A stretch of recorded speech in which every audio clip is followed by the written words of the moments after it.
This podcast is made possible by the listener members of Nashville Public Radio. This is the Nash Villager Podcast.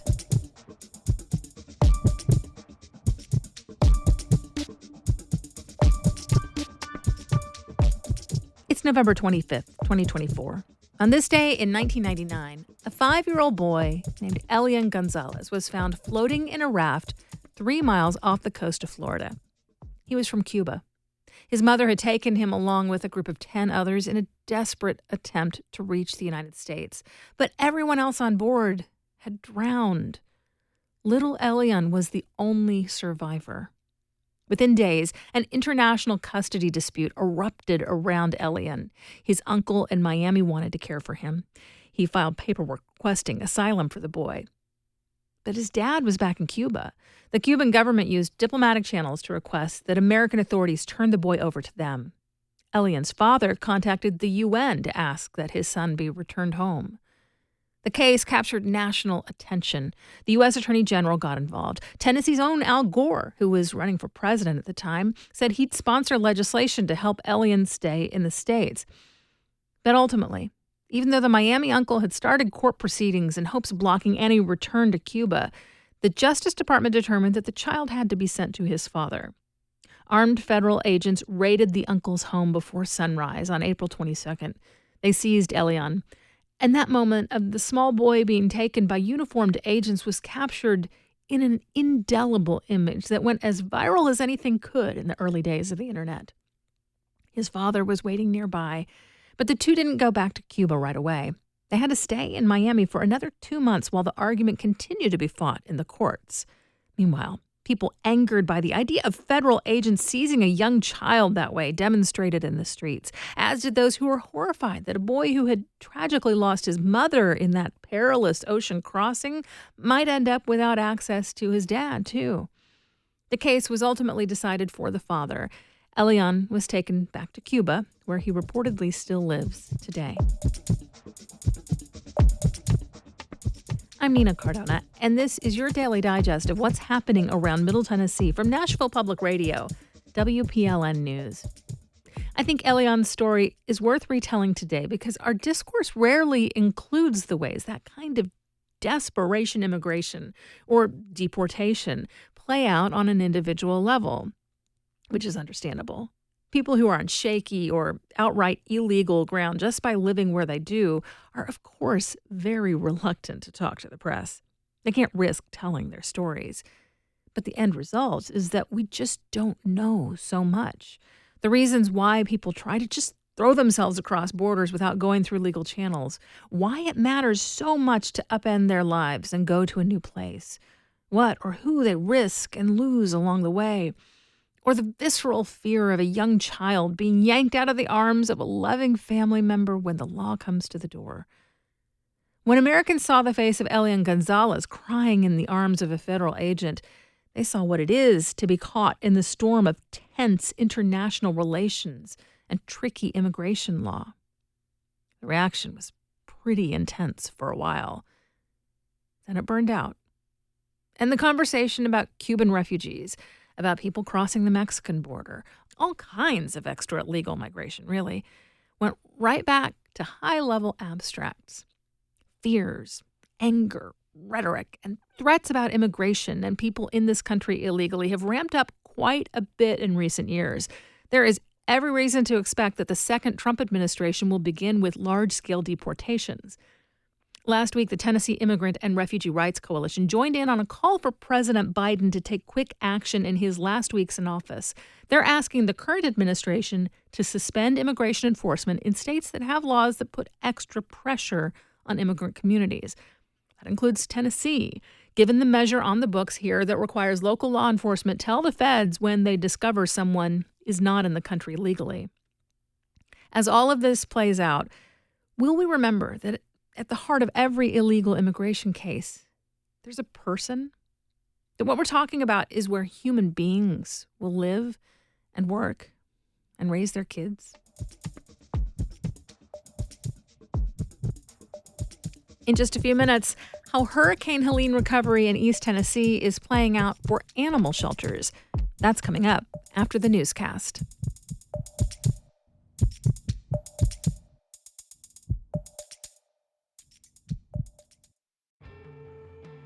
Thematic Static on WNXP is the mixtape we make together, a themed set loosely organized by you, the listener, handpicking songs according to a theme. Airing first Thursdays at 9 a.m. and again Saturdays at 9 a.m., Thematic Static plucks your requests from the socials at WNXP Nashville and by voice memo at 615-320-9100. Thematic Static, the mixtape we make together, supported by United Record Pressing, only on WNXP. Here's the latest from WPLN News. A Tennessee man involved in the U.S. Capitol riot has been convicted of planning to kill federal investigators. 35-year-old Edward Kelly of Maryville was found guilty of multiple counts after prosecutors outlined how the man created a kill list of FBI agents and others. The man was arrested based on videos from the Capitol and had his home searched by the FBI. An acquaintance helped investigators by recording phone calls in which Kelly discussed 36 targets and how many weapons he'd have access to for an attack on the FBI office in Knoxville. He faces up to life in prison and will be sentenced in May. It appears there is a buyer for the high-profile plot of land that's long been home to an infamous scrapyard. The Nashville Business Journal was the first to report the 45-acre riverfront site has been sold. It's just across from downtown on the East Bank and adjacent to Nissan Stadium. A land auction was expected, but multiple real estate sources say that did not take place and that the land is now under contract. Leaders have tried for years to relocate the metal recycling yard to allow for redevelopment. The Business Journal notes the property will need intensive cleanup efforts, but that it will likely qualify for government grants for environmental cleanup. Vulnerable communities are already feeling the effects of climate change, and Tennessee State University and Urban Green Lab are working to capture the voices of those affected first and worst. Oral history participant and Nashville native Elois Freeman told our Daily Show This Is Nashville that the, quote, agents of destruction who forced communities to sacrifice their well-being for economic growth are key players in restoring what has been lost. Who are those agents of destruction? Our state government that formed plans that deliberately brought an interstate through a community and broke up community with intention.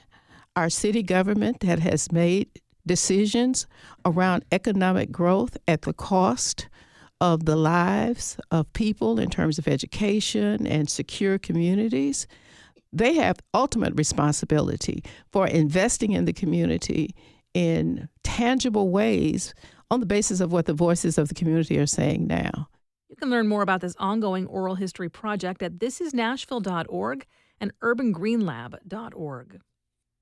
A woman who was struck crossing a Nashville street has died after several days in the hospital. The collision 2 weekends ago on Lafayette Street fatally injured 33-year-old Kiana Morris of Antioch. The driver, who lived near the crash site, was found with an open container of alcohol and charged with a third offense, DUI. At least 30 people have died while walking or cycling in Nashville this year, according to police statistics. A more than $1.5 billion federal project to build new, longer Kentucky lock on the Tennessee River is progressing after more than 2 decades of work. Derek Operly with member station WKMS reports the new lock is expected to put an end to some of the biggest delays along the United States inland waterways. The current 80-plus-year-old lock is a gateway for river traffic that allows vessels to access both the Tennessee and Cumberland River basins, as well as the Ohio and Mississippi rivers. Jeremiah Manning is the senior resident engineer at the site in Grand Rivers for the U.S. Army Corps of Engineers. He expects the project to eliminate the delay necessitated by the shorter lock, turning what had been up to a 12-hour wait into a non-issue. When we go to a 1,200 chamber, the efficiency that's born into that and the way that they typically arrive at the site will take that queue to virtually nothing. Manning expects the new lock, projected to be completed in 2029, to be a boon for the U.S. economy and make things safer for crews navigating the lock. I'm Derek Operly in Grand Rivers. Nashville will host what has suddenly become a significant college football showdown. The Tennessee Vols have a chance to make it into the playoffs, but they must beat Vanderbilt this coming weekend, and the rival Commodores have been resurgent. The Vols' chances improved significantly this weekend because other leading programs lost their games. You'll find more news anytime at WPLN.org. Animal shelters across East Tennessee were devastated by flooding during Hurricane Helene. Now, shelter workers across the region are banding together to rebuild and move animals to safety. Jackie Sieber from WUOT in Knoxville has more. On a crisp fall morning, staff and volunteers at Young Williams Animal Shelter in Knoxville carefully load dogs into portable kennels and stack them securely inside a van. So she's one of the smaller ones and can go on top. Dogs ranging from small beagles to large German shepherds are enticed into each kennel with encouraging words and treats. Each kennel displays a photo of the dog along with their name and other key details. One pamphlet reads that a blonde beagle-hound mix inside of a small gray kennel is prone to seizures. A piece of brightly colored duct tape on each kennel indicates the name of one of 2 shelters in Wisconsin or Michigan. These dogs are ready for transport. We've been doing a lot of kind of selecting animals, making sure that their medical is up to date with their receiving states, making sure that we can get basically any animal that was in the shelter prior to the hurricane hitting. We want to get them out so that anyone that needs help and assistance now can find safety with our local shelters here in Knoxville. That's Elise Ramsey, the executive director at Little Traverse Bay Humane Society in Michigan, where some of the dogs will be heading. Since Helene hit Tennessee, a number of animal shelters, including Young Williams, have stepped up to support other shelters in 9 counties that were impacted by Helene. One of those counties is Unicoi, where the shelter located in Irwin experienced significant flood damage. At least a dozen jugs of bleach line the entrance of the Unicoi County Animal Shelter. The smell of sewage permeates the air.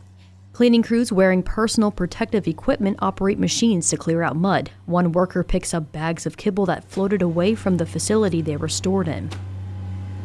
Pam Harris, the assistant director of the Unicoi County Animal Shelter, recalls the day when the floodwaters from the Watauga River charged toward the shelter.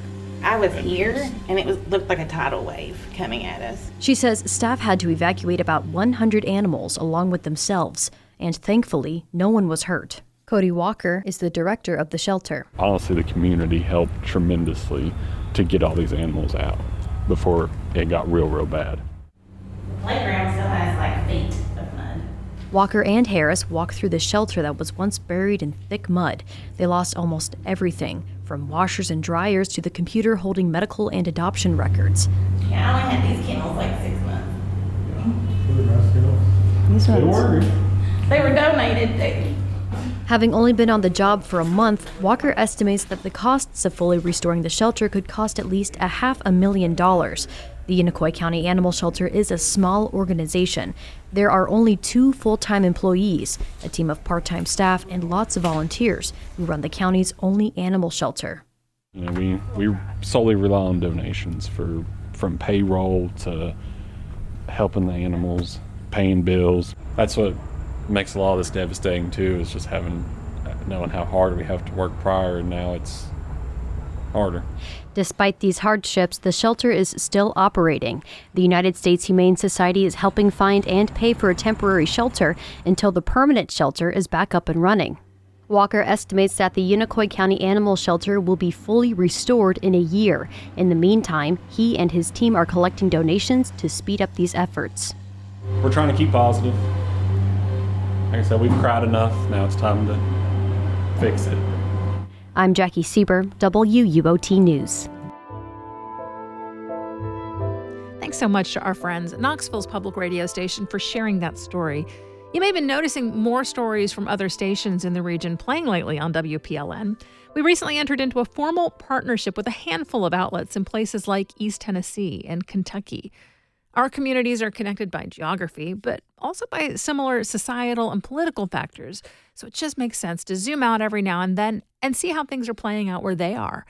And we're sharing our stories too, so their listeners are getting a better understanding of the Nashville side of things as well.